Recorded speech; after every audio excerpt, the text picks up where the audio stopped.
আসসালামু আলাইকুম ওয়া রাহমাতুল্লাহি ওয়া বারাকাতুহু। আলহামদুলিল্লাহ ওয়াসসালাতু ওয়াসসালামু আলা রাসূলিল্লাহ বাদ। সুপ্রিয় দর্শক শ্রোতা ভাই বোন, দেশ কিংবা প্রবাস যে যেখান থেকে আমাকে দেখছেন, আপনাদের সকলকে সাদর আমন্ত্রণ জানাচ্ছি আমাদের এই অত্যন্ত গুরুত্বপূর্ণ সংক্ষিপ্ত লাইভ অনুষ্ঠানে। প্রিয় দর্শক, আপনারা সবাই ইতিমধ্যে জেনে গেছেন আমাদের এই প্রিয় দেশটিতে দীর্ঘদিন পর্যন্ত যে লুটতরাজ চলে আসছিল, যে নানামুখী অবিচার, বৈষম্য এবং অন্যায় আচরণ চলে আসছিল, সেটার বিরুদ্ধে সর্বস্তরের মানুষ দীর্ঘদিন পর্যন্ত তাদের মধ্যে যে জমে থাকা ক্ষোভ সেটা তারা প্রকাশ করেছে। ছাত্র জনতার গণ আন্দোলনে ইতিমধ্যে আমরা জানি যে সরকার পতন হয়েছে।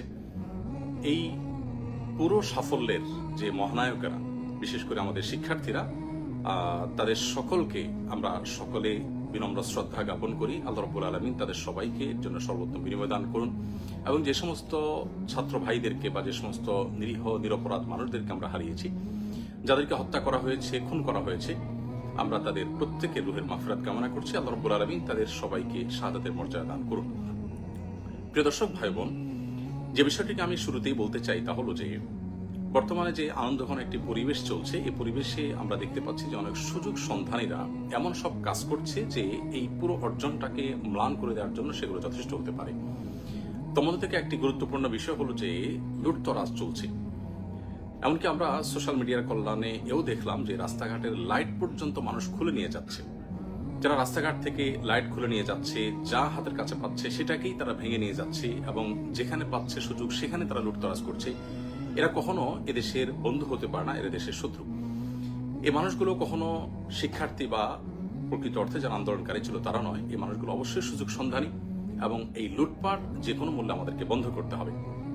বিধায় যারা যেখানে আছেন, আমি বিশেষ করে মসজিদে যারা আছেন, মসজিদের দায়িত্বশীলদেরকে বিনীতভাবে অনুরোধ করতে চাই, আপনাদের মসজিদ থেকে আপনারা আহ্বান করুন, ডাক দিন, যেন কোনো প্রকার লুটতরাজ, কোনো প্রকার অরাজকতা যেন না চলে। কেউ যেন আইন নিজের হাতে তুলে না নেয়। কোনো প্রকার অরাজকতা যদি চলতে থাকে তাহলে সেটি আমাদেরই দুর্ভোগ পোহাতে হবে, সেটা আমাদেরই অকল্যাণ বয়ে আনবে। সরকারি কিংবা বেসরকারি কোনো স্থাপনা যেন কোনোভাবে নষ্ট না হয়।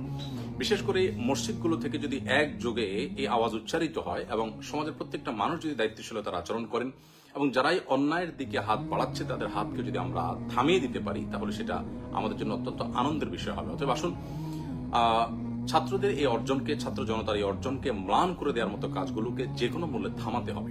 আর না হলে এটার জন্য আমাদের সবাইকে কিন্তু পস্তাতে হতে পারে। বিধায় আমি বিনীতভাবে অনুরোধ করছি যে লুটতরাজ বন্ধের সবাই উদ্যোগ নিন। আপনার আশেপাশে কেউ লুটতরাজ করছে, আপনি তাকে থামিয়ে দিন। এমনকি আপনার গণভবনে যারা গেছেন সেখান থেকে অনেক কিছু নিয়ে এসেছেন। এটি মুসলিম সুলভ আচরণ নয়, এটা কোনো নীতিবান, কোনো আদর্শবান মানুষের কাজ নয় যে আপনি সেখানে রাষ্ট্রীয় সম্পদ যেগুলো আছে এগুলো তো রাষ্ট্রের সম্পদ, আপনার ট্যাক্সের কেনা টাকা জিনিস, এই দেশের জনগণের জিনিস। অতএব আপনিও যদি সেটা দিন শেষে লুটতরাজ করেন, তাহলে লুটতরাজকারীদের সাথে আপনার পার্থক্যের জায়গাটা কি থাকলো? আমি আবারও বলতে চাই অত্যন্ত বিনয়ের সাথে যে প্লিজ সবাই যার যার জায়গা থেকে শান্তি বজায় রাখুন এবং সবাই শান্ত হন।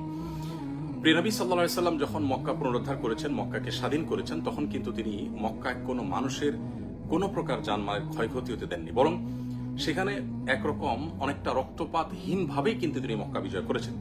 তার সে মক্কা বিজয়ের ইতিহাস আমরা স্মরণ করার চেষ্টা করি এবং মক্কা বিজয়ের সময় তিনি যে বিনয়ের পরিচয় দিয়েছেন, তিনি যে আল্লাহর কৃতজ্ঞতা জ্ঞাপন করেছেন, সেটিকে আমরা স্মরণ করি।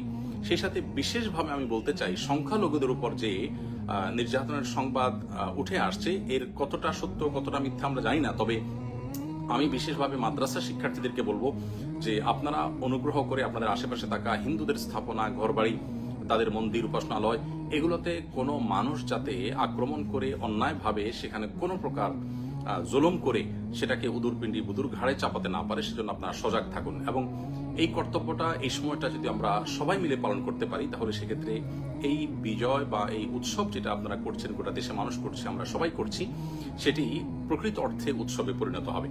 বিধায় কোনো সংখ্যালঘুর উপর যদি নির্যাতন হয়, তাহলে সেক্ষেত্রে যে জুলুমের বিরুদ্ধে আন্দোলন হলো, যেই জুলুমের বিরুদ্ধে এই গণ আন্দোলন হলো, গণ অভ্যুত্থান হলো, আমরা ৭১ দেখিনি, আমরা ২৪ দেখেছি। আমরা এই গণ আন্দোলনের যে সাক্ষী হয়েছি, সেটি প্রকৃত অর্থে সার্থক হবে তখনই যখন এটাকে সম্পূর্ণরূপে সংখ্যালঘুদের উপর নির্যাতন বন্ধ এবং সকল প্রকার লুটতরাজ বন্ধ করার প্রচেষ্টা আমরা প্রত্যেকটা মানুষ করতে পারবো। আমি আবারও বলছি যে সংখ্যালঘুদের নিরাপত্তা সবাই নিশ্চিত করুন প্লিজ। মসজিদের মাইক থেকে হিন্দু ধর্মাবলম্বীদের ঘর বাড়ি তাদের স্থাপনায় কোনো প্রকার কেউ হাত দিয়ে যদি কোনো কিছু ভাঙতে উদ্যত হয়, আগুন দিতে উদ্যত হয়, কোনো প্রকার অন্যায় আচরণ করতে উদ্যত হয়, তাহলে ইমাম সাহেবের নেতৃত্বে সেই কালো হাত ভেঙে দিন, সেই কালো হাতকে থামান। নবী করিম সাল্লাল্লাহু আলাইহি ওয়াসাল্লাম বলেছেন, উনসুর আখাকা যালিমান ওয়া মাজলুমা, তোমার ভাই অত্যাচারী হোক আর অত্যাচারিত হোক, সর্বাবস্থায় তুমি তাকে সাহায্য করো। অত্যাচারিত যে তাকে সাহায্য করার অর্থ তো খুবই পরিষ্কার, যিনি অত্যাচারী তাকে সাহায্য করার অর্থ হলো তার অত্যাচার থেকে তার হাতটাকে বন্ধ করে দেওয়া, থামিয়ে দেওয়া, অর্থাৎ তার অত্যাচারকে বন্ধ করার উদ্যোগ নেওয়া। অতএব আসুন প্রতিটা মসজিদের মাইক থেকে সংখ্যালঘুদের রক্ষা, তাদের প্রতি অন্যায় আচরণ যাতে কোনোভাবে না হয় সেগুলো আমরা সতর্ক করি, প্রত্যেকটা মানুষকে সজাগ করি, সবাই যেন চোখ কান খাড়া রাখি। এবং সেই সাথে বিশেষভাবে যত প্রকার লুটতরাজ হচ্ছে বা হয়েছে এগুলো যেন বন্ধ হয়। কোনোভাবে রাষ্ট্রীয় কিংবা বেসরকারি কোনো প্রকার স্থাপনায় কেউ যেন কোনোভাবে হাত না দেয়, কোনোভাবে যেন সেটা ভাঙচুর না করে। আমরা আল্লাহকে ভয় করি, দিন শেষে আল্লাহ তাআলার কাছে এগুলোর জন্য জবাবদিহি করতে হবে। সামান্য একটা জিনিস আপনি নিয়ে গেলেন, এর জন্য আপনার জাহান্নামে যেতে হতে পারে। মনে রাখবেন, রাষ্ট্রের সম্পদ এটা কোটি কোটি মানুষের মালিকানাধীন সম্পদ। বিধায় কিয়ামতের ময়দানে এত কোটি মানুষের কাছে আপনি এই দায় কিভাবে পরিশোধ করবেন, এর জবাবদিহি কিভাবে আপনি দিবেন? বিধায় আল্লাহকে ভয় করুন, কোনো প্রকার লুটতরাজ হতে দিবেন না, এবং সংখ্যালঘুদের নিরাপত্তা নিশ্চিত করবার জন্য মসজিদের মাইক ব্যবহার করুন, অন্যায়ের বিরুদ্ধে মসজিদের মাইক থেকে আহ্বান করুন, মাদ্রাসার শিক্ষার্থীরা তাদের পাহারাদারি করুন। আবারও বলছি যে প্রিয় নবী সাল্লাল্লাহু আলাইহি ওয়াসাল্লাম মক্কা বিজয়ের পর তিনি কিন্তু কোনো প্রকার আজকের পৃথিবীতে যে বুনো উল্লাস হয়ে থাকে এরকম উল্লাস বা উল্লাসের উন্মাদনা যেটি, এটি কিন্তু তিনি করেননি। আল্লাহ সুবহানাহু ওয়া তাআলা বলেছেন, ইযা জাআ নাসরুল্লাহি ওয়াল ফাতহু, যখন আল্লাহর সাহায্য এবং বিজয় আসে, ওয়ারাইতান নাস ইয়াদখুলুনা ফি দীনিল্লাহি আফওয়াজা, এবং আপনি দেখবেন লোক দলে দলে আল্লাহর দ্বীনে প্রবেশ করছে, অনুগত হচ্ছে, তখন ফাসাব্বিহ বিহামদি রাব্বিকা ওয়াস্তাগফিরহু, আল্লাহ তাআলার তাসবিহ মাখা প্রশংসা আপনি জ্ঞাপন করুন এবং আল্লাহ তাআলার কাছে ইস্তেগফার এবং ক্ষমা প্রার্থনা করুন। একজন মুসলিম বিজয়ের আনন্দে আল্লাহর শুকরিয়া আদায় করবে, বিনয় অবনত হবে এবং নিজেদের কোনো ভুল ত্রুটি হয়ে থাকলে তার জন্য আল্লাহর কাছে ক্ষমা প্রার্থনা করবে। দম্ভ বা অহংকার তারা দেখাবে না। যারা দম্ভ দেখিয়েছে, অহংকার করেছে, তাদের অহংকার এবং দম্ভ কিভাবে চূর্ণ হয়েছে আমরা দেখেছি। আমরাও যদি একই কাজ করি তাহলে একই পরিণতি আমাদেরকে বরণ করতে হবে।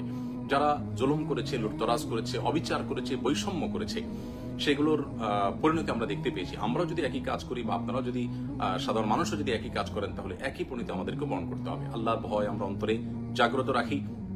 আমি সর্বস্তরের উলামা ইকরামদেরকে এবং সকল সচেতন নাগরিকদেরকে, আমাদের সম্মানিত ফলোয়ারদেরকে বিনীতভাবে অনুরোধ করতে চাই, প্লিজ সবাইকে শান্ত হতে বলুন এবং সকল প্রকার অন্যায়কে থামিয়ে দিন। সেই সাথে এও বলতে চাই যে আমাদের মহান মুক্তিযুদ্ধের যে চেতনা ছিল, বৈষম্যহীন সমাজ ব্যবস্থা গড়ে তোলা এবং প্রত্যেকটা মানুষের অধিকার, ন্যায্য অধিকার তাকে যথাযথভাবে বুঝিয়ে দেওয়া, সেটা যেন পুনঃপ্রতিষ্ঠিত হয়। কোনোভাবেই যেন আমাদের এই দেশে ধর্ম বিদ্বেষী এবং মুসলমানদের প্রতি বিশেষভাবে বিদ্বেষ লালন রাখে, এই সমস্ত মানুষগুলো যাতে কোনোভাবে বর্তমান পরিস্থিতিতে কোনো প্রকার সুযোগ সুবিধা নিতে না পারে। অন্তর্বর্তীকালীন সরকার হোক বা পরবর্তী পদক্ষেপগুলো হোক, সেগুলোতে এদেশের মানুষের ধর্মীয় বিশ্বাস, এদেশের মানুষের মূল্যবোধের প্রতি শ্রদ্ধাশীল আছে, সেই মানুষগুলো যেন দায়িত্বে আসে, সেটি হলো এদেশের কোটি কোটি মানুষের প্রাণের দাবি। অতএব আমরা সেই দাবিটাও যার যার জায়গা থেকে উচ্চারিত করব এবং প্রিয় স্বদেশকে আল্লাহ রাব্বুল আলামিন নিরাপদে রাখুন, ভালো রাখুন, শান্তিতে রাখুন, আমরা সে দোয়া করছি। আবারও বলছি, সকল প্রকার লুটতরাজ, সংখ্যালঘুদের উপর আক্রমণের বিরুদ্ধে আমাদের প্রত্যেককে জিহাদ ঘোষণা করতে হবে এবং প্রত্যেককেই সংখ্যালঘুদের নিরাপত্তার বিষয়টির জন্য বিশেষভাবে কাজ করতে হবে এবং সকল অন্যায়কে বন্ধ করবার জন্য সামাজিকভাবে আমরা সম্মিলিত উদ্যোগ গ্রহণ করতে হবে। মসজিদের মাইকগুলো সচল হয়ে যাক, মাদ্রাসাগুলোর ছাত্ররা সক্রিয় হয়ে যাক, সকল প্রকার স্কুল কলেজের শিক্ষার্থী সকল শান্তিময় মানুষ সক্রিয় হয়ে যান এবং সকল প্রকার অন্যায়কে থামিয়ে দিন। আল্লাহ তাআলা আমাদের